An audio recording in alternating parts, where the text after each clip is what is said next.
Hey guys, so today I've decided to make a video on nervous plexuses in the body. So I'll include the brachial plexus, the lumbar plexus, and the sacral plexus. So we'll start with the brachial plexus, which is the nervous plexus to the upper limb, being formed by anterior rami of C5 to T1. So C5 and C6 they unite to form the upper trunk of the brachial plexus. C7 continues as the middle trunk. Then C8 and T1 they join to form that lower trunk. So remember, these trunks will then form anterior and posterior divisions, and then the anterior divisions of the upper trunk and the middle trunk they join to form that lateral cord of the brachial plexus. Then the anterior division of the lower trunk continues as the medial cord. Then all the posterior divisions will then join up to form the posterior cord. So remember, these cords they're all above and lateral to the first part of the brachial plexus of the axillary artery, and then they have relations that go hand in hand with their names. To the second part of the axillary artery, that is the posterior cord, will be posterior to it, and then the lateral cord will be lateral, and etc. and etc. So we'll straight away divulge into the branches of the branches that emerge from the various parts of this brachial plexus. So from those roots, we find the long thoracic nerve, which will be C5, C6, and C7. Going to supply our serratus anterior muscle, and of importance, remember this long thoracic nerve will be a posterior relation of that axillary artery as well as the axillary vein. Then you also find that dorsoscapular nerve, which will supply the two rhomboids and the levator scapular muscle. Then from the upper trunk you find you also have two branches, that is the suprascapular nerve and the nerve to the subclavius nerve. Remember, the nerve to the subclavius, will supply that subclavius muscle, and don't confuse the suprascapular and the supraclavicular, that is C3 and C4 in origin, which also gives some sensory beat to the upper part of our arm through its most lateral branch that causes anterior to that external jugular vein. Then the divisions will actually give no branches, and then the lateral cord will give you that lateral pectoral nerve.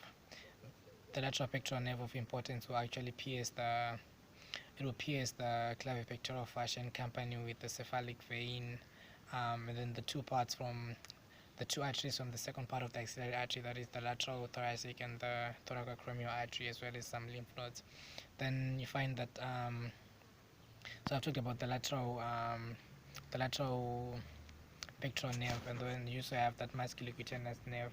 The musculocutaneous nerve, of course, will supply the muscles of the arm, that is the biceps brachii, the brachialis, and the coracobrachialis as well. And then we end as that lateral cutaneous nerve of the arm, supplying sensory innervation to part of the arm, of the forearm. Then you also have that lateral cord of the median nerve, which I'll talk about the median nerve when I talk about the medial cord, of course. Then from the medial cord you have that medial cutaneous nerve of the arm, which supplies the medial part of the arm in company with that intercostal brachial nerve, that is T2 in origin. Then you find the medial cutaneous nerve of the forearm that supplies the medial aspect of the skin of the forearm. Then you find the medial pectoral nerve, so that I had neglected, being that first branch of that medial cord that will supply those pectoral muscles. Then you also find the ulnar nerve. The ulnar nerve of importance will supply the ulnar half of the flexor digitorum profundus, as well as that flexor carpi ulnaris. It will emerge between the two heads of origin of this flexor carpi ulnaris, and to also supply the hypothenar muscles, that is the opponent's digiti minimi, the flexor digiti minimi, and the abductor digiti minimi, as well as that adductor pollicis, which despite the fact that it's found on the side of the thenar eminence, then it will supply as well as the third and fourth lumbrical muscles. Then it also have sensation to the skin of, or should I say to the lateral 1.5 fingers, and then the skin of that major aspect of the palm. Then we find that median nerve is all being formed by that lateral cord and the medial cord. Then its first part will of course be lateral to the brachial artery. Then it will then cross the brachial artery halfway down the arm, and then lie on its medial aspect.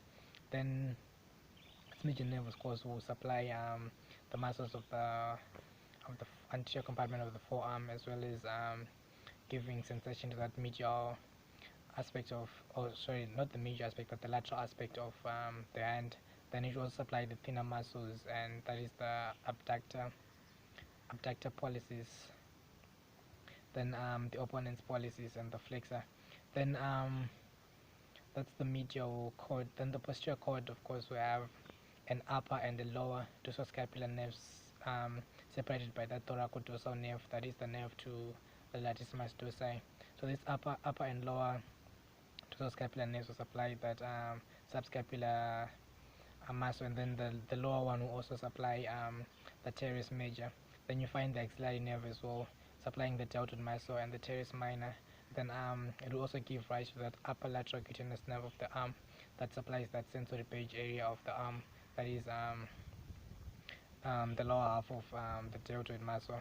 Then you also have that radial nerve, which will give rather the lower lateral cutaneous nerve of the arm. Remember I talked about the upper coming from the axillary nerve. So this radial nerve will also supply the triceps muscle, the anconeus. Then we'll give a deep branch that supplies the muscles of the extensor compartment of the forearm, and then it will supply the extensor carpi radialis and that brachioradialis as well. And then it also gives some innervation to the brachialis muscle, which I did mention, getting its innervation from the musculocutaneous. So that's just the brachial plexus in a nutshell.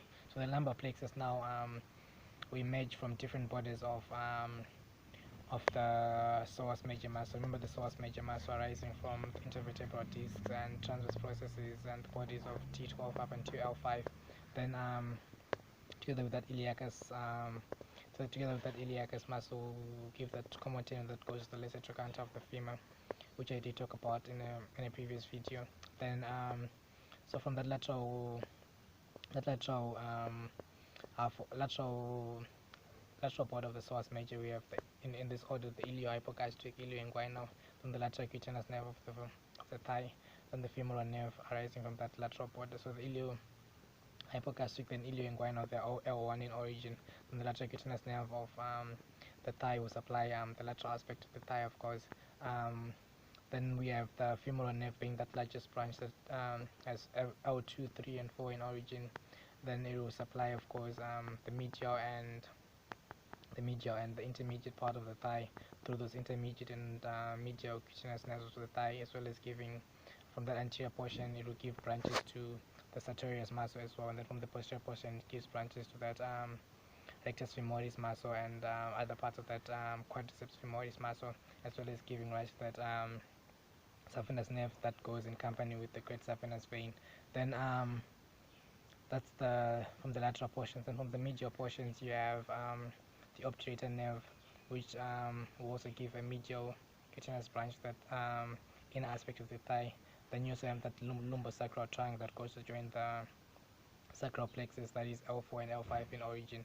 Then from the anterior division you have that genitofemoral nerve, that is L1 and L2, which is a genital branch that goes that inguinal ligament to supply the cremaster muscle. Then you also find the femoral branch supplies skin of the inner aspect of the thigh. That is why you get that cremasteric reflex when you stroke the thigh. Then you have a bit of contraction from your genital region. Then the sacral plexus, nothing much to talk about, but I'll talk about the branches. Of course, it has origin that is S1 to S4, as well as receiving that lumbosacral trunk from L4 and L5. So branches to note here will be your superior gluteal nerve, which supplies the tensor fascia lata, the gluteus minimus, and the gluteus medius, and then the inferior gluteal one will supply the superior. It's easy to take note of that the gluteus maximus receives from the inferior gluteal nerve, then the minimus and the medius, as well as the tensor fascia lata will actually get from the superior gluteal nerve, despite the fact that the superior gluteal nerve, the gluteus maximus and the tensor fascia lata will all go inside in that iliotibial tract in the lateral aspect of the thigh, and they'll all extend that knee joint, but they have different innervation. Then you find the nerve to the quadratus femoris that will supply that quadratus femoris as well as the inferior gemellus. Then you have the nerve to the obturator internus, which you supply the obturator internus, and then as well as the superior gemellus. Remember, the superior gemellus will come from the ischial spine, and the inferior one will come from the ischial tuberosity, being that lowermost part of that ischium bone that is part of that hip bone. Then what else? There's the nerve to the piriformis. Remember, the superior gluteal nerves, and as well as in combined with that artery, they will cause through that greater sciatic foramen above the piriformis muscle. Of course, the piriformis muscle will be exiting through this greater sciatic foramen. Then you have the other vessels all coming below this piriformis muscle. Then you find the sciatic nerve and then the pudendal nerve as well. But I'll do a bit on the sciatic nerve before I end the video. I've almost clocked the 10 minutes that I thought I would finish in. But then that sciatic nerve will have of course, it's L4, L5, S1 to S3 in origin. We have the tibial portion and the peroneal portion. The tibial portion, of course, will supply muscles of the posterior compartment of the thigh, that is the adductor muscles, as well as the adductor portion, or rather, sorry, as well as that hamstring portion of the adductor magnus. And then these hamstring muscles, of course, you have that semitendinosus going to, they all, most of them, they originate from that ischial tuberosity. Then that semitendinosus will supply, together with the sartorius and the gracilis, will insert on the upper medial aspect of that tibial bone, which is one of the preaxial bones, together with that radial bone. We did talk about this in a previous video. Then the semimembranosus will end on the medial condyle of the femur. Then we'll supply the long head, the fibers that originate from that long head of the biceps femoris that goes to attach on that lateral aspect of the head of the fibula. Then it supplies that hamstring portion, of course, of the adductor magnus. Then it also continues to the posterior compartment of the leg, supplying the gastrocnemius, the soleus, the plantaris, as well as the flexor muscles of that compartment.